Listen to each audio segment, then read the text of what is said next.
इमाम अबू हनीफा इमाम आजम रहमतुल्लाह अलैह, आपने कूफे के मिंबर के ऊपर खुतबा दिया, फरमाया उम्मत गवाह रहना, रसूलुल्लाह के खानदान यानी अहले बैत रसूल के साथ मोहब्बत की वजह से कितने ही हम में से लोग हैं जिनके घर गिरा दिए गए, कितने वो लोग हैं जिनकी गर्दनें कलम कर दी गई, कितनी वो माएं जो अपने बच्चों से दूर हो चुकी, और कितने वो बच्चे जो यतीम हो चुके, लेकिन हमने हर तकलीफ को सहा है, दामने अहले बैत को कभी नहीं छोड़ा। अहले सुन्नत सदात के साथ बेअदबी करने वाले नहीं कहलाते, अहले सुन्नत सदात के साथ हिक़्द और हसद करने वाले नहीं कहलवाते। याद रखिए, मेरी बात समझ रही है नहीं? तमाम आइमा अहले सुन्नत की जिंदगी पढ़ी है, मैं बतौर तमसील चंद बातें अर्ज कर दूं।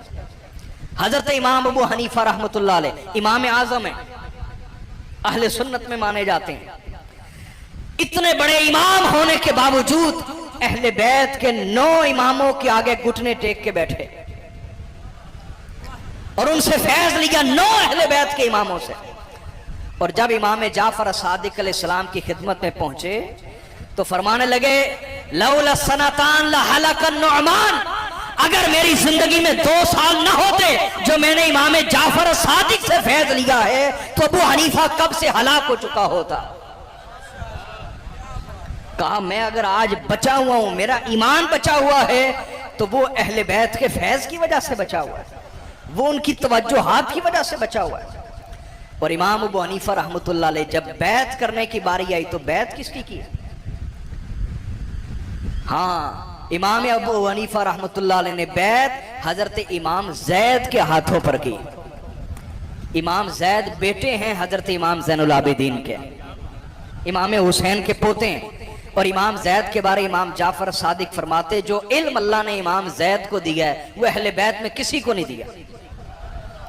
और आप फिका हनफी की किताब सामने रख लें, अल-फिकुल हनफी, कुदूरी शरीफ रख लें, और अपने सामने रख लें मुस्नद इमाम जैद, जो इमाम जैद की लिखी हुई किताब है।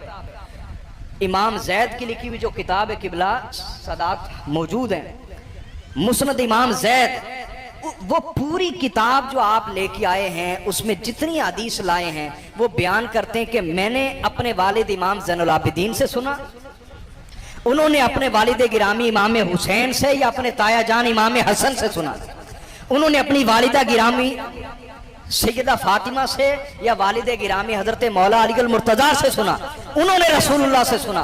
वो पूरी किताब अहले बैत का फैज़ है, उसमें कोई रिवायत किसी और से बयान शुदा नहीं। उसको सामने रखें और फिका हनफी की किताब सामने रख लें, आपको लगेगा कि सारी फिका हनफी अल-फिकुल हनफी सारी की सारी जो इमाम अबू हनीफा ने बयान की है वो इमाम जैद की बयान करदा हदीस की रोशनी में है।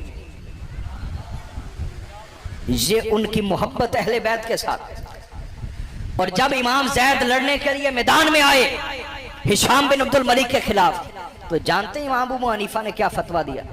कहा आज जो आले रसूल का साथ देगा अल्लाह उसे वही अजर देगा जो ग़ज़वे बदर में रसूलुल्लाह के साथ शिरकत का अजर मिला था। इमाम अबू हनीफा ने यह फतवा दिया, उसी वजह से आपको जेल डाला गया, उसी वजह से आपको सजाएं मिलती रही, रसूलुल्लाह के खानदान के दिफा की वजह से, आले रसूल से मोहब्बत की वजह से। और इमाम अबू हनीफा का जनाजा जेल से उठा अहले बैत की वफा की वजह से।